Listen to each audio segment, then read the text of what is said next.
So when speaking with people that have dealing with church hurt, or those groups of people that have been hurt by a local church or members of a local church, I've dealt with it myself. When I came out of the church I was at for about 2 years, I was discipled in the church, etc. I refused to join the church for a good year. I was just like, I don't trust leaders. I feel like everything they say to me is a lie. I barely trust Christians because I feel like they're just always gonna put their convictions and their opinions on me. And if I don't walk like they do, then I'm not godly, and etc. But I linked up with a pastor in St. Louis who walked me through Ephesians and just was showing me like the purpose of the church, why it's here, why it's necessary, and even God's heart for the church.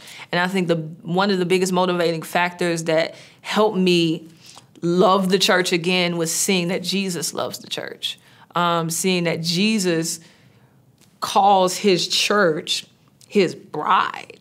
Like, what personal language to use, for a group of people. So, and even how I need the church, how in Ephesians where it says, like, he said about prophets and evangelists and all these people to grow us up to maturity. It's like, man, how can I ask God, make me like you, but I refuse to put myself in the context in which he uses to make me like him. Where it's like, man, like these prophets or teachers or pastors, their function is in a local body, and that is how I get mature. So if I love Jesus and I want to look like him, I need to put myself in the situation to grow.